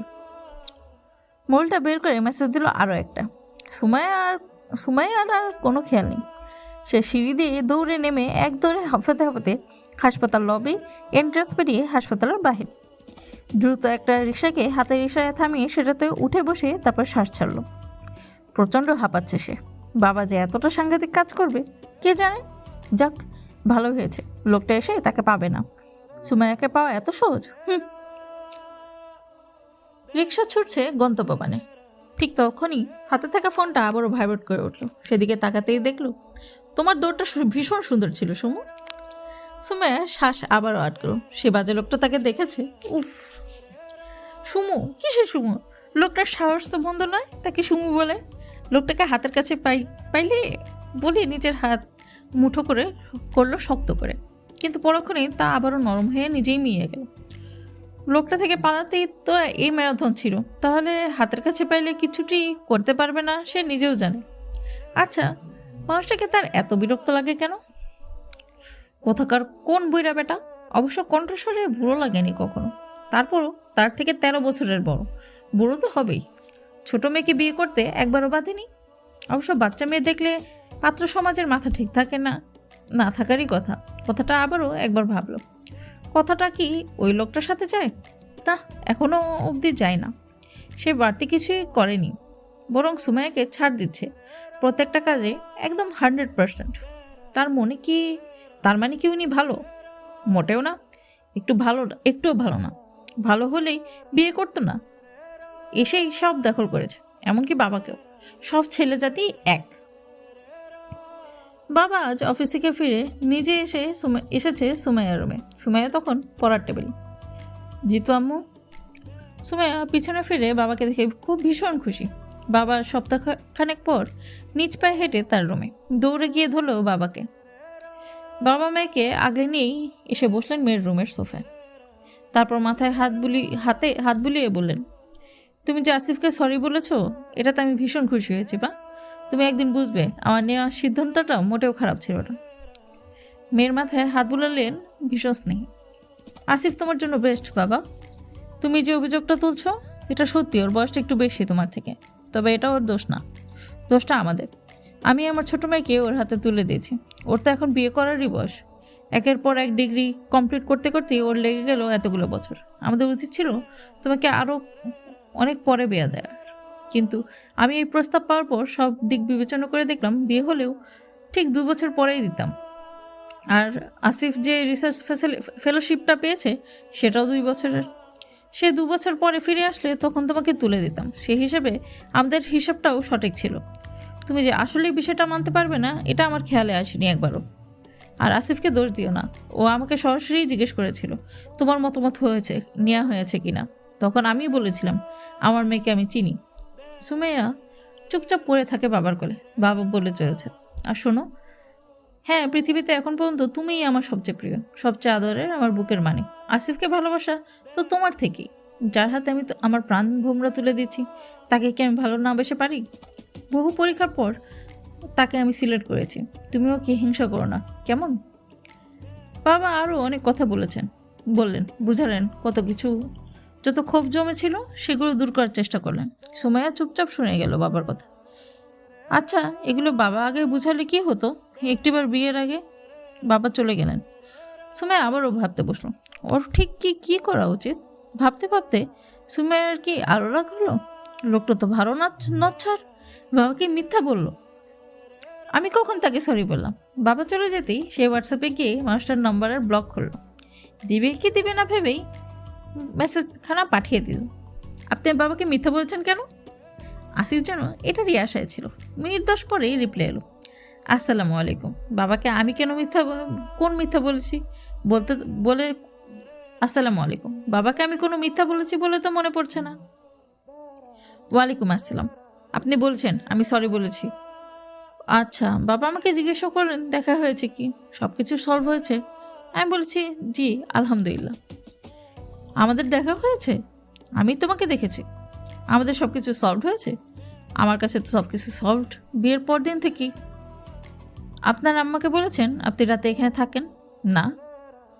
তাহলে আম্মা যে বললেন আপনি বলেছেন আমার নাইট ডিউটি ছিল। আম্মা জিজ্ঞাসা করলে বলেছিলাম ছেলে বিয়ে দেওয়ার পর রাতে কোথায় থাকে সেটা জিজ্ঞাসা করতে নি, ব্যাস। ও 1 মিনিট, তুমি আম্মাকে কি সম্বোধন করলে? তাতে আপনার কি? অপর পাশে আসিফের উত্তরে হাসল, খুব ভালো ব্যাপার। হাজব্যান্ড মানছো না, কিন্তু শাশুড়ি ঠিকই মানছো। মোটেও আমাকে করুণার পাত্র মনে করবেন না, আমি মোটেও কারো করুণার পাত্রী নই। করুণা তো আমি চাইছি সমু, কেউ একবার করুণার দৃষ্টি দিয়ে আমাকে দেখুক। মোটেও আমাকে সমু ডাকবেন না। কি ডাকবো? বউ? তুমিই বলো। আমার থেকে 100 হাত দূরে থাকুন। তোমার থেকে মিনিমাম 1000 খানেক না লাখ খানেক হাত দূরে আছি। বিশ্বাস না হলে তুমি গুনে দেখতে পারো। আপনি আমাকে মোটেও চেনেন না। তা ঠিক, আজ দুপুরে ভীষণ সাহসী এক ইঁদুরকে ছুটে পালাতে দেখলাম, তাও আবার আমার ভয়ে। পর্ব 6। পরপর 2 দিন সুমাইয়া ফুল পেল চিরকুটের সাথে। তৃতীয় দিন 1 বক্স চকলেট, সাথে চিরকুট। আচ্ছা, তীব্র অভিমানী মেয়েরা কি জাদু জানে? তাদের চোখের নীরব উচ্চারণেই কি থমকে যায় সময়? তাদের ঠোঁটের কোণে জমে থাকা নীরবতা কি কোনো মায়াবী মন্ত্র, নাকি তারা জন্মসূত্রে পায় এক অদ্ভুত সম্মোহনের শক্তি, যে শক্তি হৃদয়কে বন্দি করে রাখে অথচ মুক্তির আশ্বাসটুকুও কেড়ে নেয়? চিরকুটটা পেয়ে ক্যাফেতে বসেই আসিফকে মেসেজ পাঠায় সুমাইয়া, আপনি কি আমাকে ফুল পাঠাচ্ছেন? রিপ্লাই পেল মুহূর্তেই, আমার কথা তোমার মাথায় আসলো কেন? কারণ এই সাহস কেউ সাধারণত করে না। তাহলে আমার সাহস আছে বলছো? কেন পাঠাচ্ছেন? পাঠিয়েছে নাকি? হয়তো ফুলগুলো নিজেই তোমার ঠিকানা খুঁজে নিয়েছে। বাহ, ফুলও এত বুদ্ধিমান হয়? ফুলের কি পা আছে, হেঁটে হেঁটে আমার কাছে চলে আসছে? সম্ভবত হৃদয়ের টানেই তারা পথ চিনে নিয়েছে। আপনি আমায় চেনেন কতখানি? যতখানি চিনলে স্বেচ্ছায় বিয়ের জন্য রাজি হওয়া যায়, যতখানি চিনলে স্বেচ্ছায় নিজেকে সমর্পিত করা যায়। খুব বাজে ফ্ল্যাটিং সুমু। আমি ফ্ল্যাটিংয়ে কাঁচা, শেখা হয়নি কখনো, তবে যত্নটা বেশ পারি। যদি তোমার সুযোগ থাকে, একটা চান্স দিয়ে দেখতে পারো। সুমাইয়া আর মেসেজ দেয় না, মাস্টারের সাথে কথায় পারা যায় না, ঠিক হারিয়ে দেয়। সুমাইয়া সেই ছেলেটাকে চিনত যে প্রথম দিন ওর পাশে ফুল রেখেছিল। পুরো কলেজ ঘুরে তাকে খুঁজে পেল ছাত্রাবাসের ওই দিকে। হাতের ইশারায় তাকে ডাকতেই সে এলো। আপু কি নেবেন, বাদাম নাকি বুট? কচকচে 200 টাকার নোট হাতে দেয়। টিটু ঠোঁট উল্টে বলো, আপা আপনি কিপটা, ভাইয়া আমার রোজ 200 দেয়। বিপাকে পড়ে সময় ব্যাগ হাতে ফিরে এর থেকে বেশি আছে কিনা পেল। আর 100 বলল, আর 300 হোক, পরে বেশি দিব। যে ভাইয়া তোমাকে রোজ ফুল পাঠায় তাকে আমাকে দেখাবে, ঠিক আছে? আচ্ছা দেখা মনে, বলেই চলে যায় টিটু। পরের দিন আসিফকে গেটের বাইরে রিক্সা থেকে নামার সময় পেয়ে যায় টিটু। দৌড়ে এসে বলে, ভাইয়া আপা আপনার চিনাইতে মরে 300 টাকা দেছে, কি করবো? আসিফ হাসে। মেয়েটা তাকে খুঁজে পেতে ভালোই গোয়েন্দাগিরি চালাচ্ছে। তুমি কি করতে চাও? না ভাই, আমি আবার নিমুখ খারাপ নই। আপনার নুন খাইছি, আপনার না জিগাইয়া কেমনে আফারে চিনাই? আসিফ 500 টাকার নোট বের করে দিয়ে বলে, তোমার আপু মনে রে আর কিছুদিন এটা ওটা বলে পাশ কাটাও। সঠিক সময় এলেই আমি নিজে খুঁজে নিব তাকে। দুদিক দিয়ে টাকা পাওয়ার ব্যাপক খুশি টিটু। তার কপাল খুলেছে দুজনের মাঝে পড়ে। সেদিন কলেজে পুরোটা সময় খুঁজেও টিটুকে আর দেখতে পায় না সুমাইয়া। বাসায় ফিরে সন্ধ্যার দিকে মেসেজ দেয় আসিফকে, আপনার সিভিটা আরেকবার পাঠাতে পারবেন? মেসেজ পেয়ে চুপচাপ হাসে আসিফ। রাগের বসে সেটা ডিলিট দিয়েছ? ভালো করেছে। আপনার ফেসবুক প্রোফাইল লক করা কেন? আর সবাই প্রোফাইলে নিজের ছবি দেয়, আপনার আকাশ সমুদ্রের ছবি কেন? বাহ, এত দূর পৌঁছে গেছো। ওটাতে আমাকে অ্যাড করেন কেন? দেখতে চাও আমায়? কেন, আমি কি আপনাকে দেখিনি? সেটা তো আমারও প্রশ্ন। ওটাতে আমাকে অ্যাড করেন। ফেসবুকে সব আপন মানুষ অ্যাড করা, তুমি কি আমার আপন মানুষ? তাহলে করবেন না? আমার প্রশ্নের উত্তর দাও, অ্যাড করে নিচ্ছি। আমি আপনার কেউ না। মন খারাপের ইমোজি পাঠায় আসিফ। যেদিন মনে হবে কেউ না থেকে সব কিছু, সেদিন অ্যাড করবো ইনশাল্লাহ। ওকে ঠিক আছে, আব্বুকে বলছি আপনি আমায় ফেসবুকে অ্যাড করছেন না। মেসেজটা দেখে ভীষণ হাসি পায় আসিফের। মেয়েটা কতটা ইমেচিওর, সেও বাচ্চা মেয়ে করে বাচ্চার সাথে। ওকে, আমি আব্বুকে বলছি তুমি আমার সাথে দেখা করোনি, সরিও বলোনি, আপনি একটা জাতা কি? আর রিপ্লাই এলো না ওপাশ থেকে। আসিফ চুপচাপ ফোনের দিকে তাকিয়ে হাসে। তুমি আমার কত জায়গায় খুঁজে বেড়াচ্ছ, তুমি অথচ তাকিয়ে দেখো আমি তোমার একদম কাছে। তখন থেকেই মাঝে মাঝে মেসেজে কথা হয় দুজনে। প্রথমের দিকে সুমাইয়ার আগে উত্তর দিতে চাইলেও পরবর্তীতে স্বাভাবিক উত্তর দেয়। হয়তো ম্যাচুর মানুষটার মার্জিত ব্যবহার তাকেও বাধ্য করেছে মার্জিত ব্যবহার করতে। অবশ্য টুকটাক মেসেজ খারাপ লাগে না সুমাইয়ার কাছে। মানুষটা খুব সহজ, ছোটোখাটো 1-2 কথা বলাই যায়। সেদিন রাতে হঠাৎই ফোনের শব্দে ঘুমের রেশ কাটে সুমাইয়ার। মাত্র চোখ লেগেছিল, তাকিয়ে দেখে আসিফের ফোন। উনি এত রাতে? সেটা রিসিভ করলো, কানে নিয়ে চুপচাপ থাকে। শরীরটা ভীষণ খারাপ যাচ্ছে সুমাইয়ার। এখন মাঝে মাঝেই রাতে জ্বর আসে। খুব শান্ত শীতল কণ্ঠস্বর ভেসে আসে মুঠোফোন থেকে। সংকল্প করেছো কথাও বলবে না? আপনি এত রাতে? তুমি তো কল দিলে, তোমার কল দেখে ভীষণ খুশি হয়েছি, জানো হার্ট অ্যাটাক হয়ে যাচ্ছিল আমার। কিসব কথা? আমি কখন কল দিলাম? মাত্র। কই? বলেই নিজে কল লিস্ট চেক করে সুমাইয়া। তারপর আশেপাশে তাকিয়ে দেখে মুশফিক দরজার পাশ থেকে মুখ বের করে হাসছি।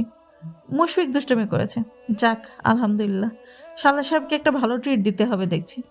তারপর আবারও চুপ। সুমাইয়া, জি। আমার এক পেশেন্ট সপ্তাহ ধরে হাসপাতালে, পা ভেঙেছেন নারকেল গাছ থেকে পড়ে। ওনার স্ত্রী আছেন সাথে। কালকে রাউন্ডে গিয়ে দেখি আনারস হাত দিয়ে চিপে চিপে রস বের করছেন। তাকে বললাম এভাবে কেন করছেন, জুসার কিংবা ব্লেন্ডারের সাহায্য নেন। সে কি বলে জানো? বলে তার হাজব্যান্ড নাকি এইভাবেই তাজা রস খেতে পছন্দ করে। ব্লেন্ডার কিংবা জুসের রসে আশ্বাস থাকে, তাই তিনি নিজে সবসময় এভাবে বানিয়ে দেন। আমি জিজ্ঞাসা করলাম, হাতে ব্যথা পান না? উনি বললেন, না, অসুস্থ স্বামীর জন্য এতটুকু করতে পারছি, এটাই আমার জন্য কত। আমি তোমাকে কল্পনা করছিলাম, আমি কখনো অসুস্থ হলে তুমি কি আমায় দেখবে, নাকি সবসময় এরকম 100 হাত দূরে থাকবে? আপনি কেন অসুস্থ হবেন? অসুস্থ হব না বলছো? না, কেন? কি সমস্যা আপনার? এত রাতে না ঘুমিয়ে কেন জেগে আছেন? আর কি বলেন এসব? আমি ডিউটিতে। কখন ঘুমাবেন? 2টার পর ঘুমানোর সুযোগ পাই। এর মধ্যে যদি কোনো পেশেন্ট পার্টি খোঁজ না করে তো আমি তবে ঘুমাই। আচ্ছা, তুমি ঘুমাও, আমি আর কিছুক্ষণ লাইনে থাকি। কি ব্যাপার, প্রেমে হাবুডুবু খাচ্ছেন মনে হয়? তোমার কি মনে হয় স্ত্রীর প্রেমে হাবুডুবু খাওয়া উচিত নয়? কেন? যাকে চেয়ে না তাকে কিভাবে ভালোবাসতে পারেন? তোমার এই থিওরিতে চললে পৃথিবীতে যত এরাজ বেরাজ আছে একটাও টিকতো না। তুমি জানো না, এই রহমতটা আল্লাহর প্রদত্ত। এই মহব্বত সরাসরি এসে দিলের মধ্যে জায়গা করে নেয়, কারণ এটাই যে চিরন্তন সম্পর্ক, যেটার গুরুত্ব মানব ইতিহাসে সবচেয়ে বেশি। আমি ঘুমাই, আপনি মানব ইতিহাস নিয়ে গবেষণা করেন। কিছুক্ষণ চুপচাপ থাকে দুজনেই। সুমাইয়া হয়তো ঘুমায় ঢুলু ঢুলু, আবারও খুব জর্ণ কণ্ঠস্বর। সুমাইয়া, সুমু। ঘুমের ঘরে করে শব্দ করে সুমাইয়া। আজকের চাঁদটা দেখেছো? The moon is beautiful, isn't it? রাতে ঘুমের ঘরের ব্যাপারটা ততটা ধরতে না পারলেও ঘুম থেকে উঠে গত রাতের কথা মনে পড়তেই সুমাইয়ার চোখ বিস্ফোরিত হয়। যেন ব্যাপারটা ধরতে পারলো কি? উনি ইনডাইরেক্টলি কি তাকে প্রপোজ করলো? জাপানিজ এক নোবেলিস্টের ভাষায় এটা এক সাইন ল্যাঙ্গুয়েজ, যেটার ইউনিক একটা মিনিং আছে। লজ্জায় লাল হলো সুমাইয়া। আসিফের প্রতি ইন্টারেস্ট যতটা বাড়ছে, ঠিক ততটাই বাড়ছে তাকে দেখার ইচ্ছাটাও। সকালে কলেজে গিয়ে পেল একটা সুন্দর ডায়েরি। টিট্টু সরাসরিই দিল, বলল, ভাইয়াকে অল্পের জন্য মিস করলেন না, আমি আপনারে খুঁজতেছিলাম। ডায়েরি সুমাইয়ার অতি প্রিয়, ভীষণ সুন্দর ছিল সেটা প্রথম পাতা উল্টে দেখলো লেখা, পৃথিবীর কঠিনতম কাজ কি জানো? মানুষকে পড়া, মানুষকে বোঝা, শব্দে নয় নিঃশব্দে তাদের হৃদয়ের অনুবাদ করা। চোখের ভাষা, চোখের কোণ বেয়ে ঝরে পড়া অভিমান, ক্ষোভ, নীরবতার আরতি, হাসির আড়ালে লুকানো কান্না, এসব কিছুই আমি পড়তে পারি। তোমার আত্মার অক্ষরগুলো ছুঁয়ে দেখতে চাই। দেবে কি সেই সুযোগ? পাবো কি কখনো সেই যোগ্যতা? বাড়ি ফিরে আবারও ফোন নিয়ে বসলো। মেসেজ দিল তাকে, আপনি আমায় সবসময় ফলো করেন? আমি অনেক ব্যস্ত মানুষ। তাহলে আমাকে দেখেন কিভাবে? সামনে পড়ে যাবো সবসময়? আমার অবশ্য ভূতে পেয়েছে বলতে পারো। এই আমার রুমেও তোমাকে মাঝে মাঝে দেখি। আপনার সাথে কথা বলা যায় না। বিশ্বাস হয় না তোমার? এসে দেখে যাও, আমার ঘরেও একটা তুমি আছো। আসিফের কথায় চুপচাপ হাসে সুমাইয়া। কী সব উদ্ভট কথাবার্তা!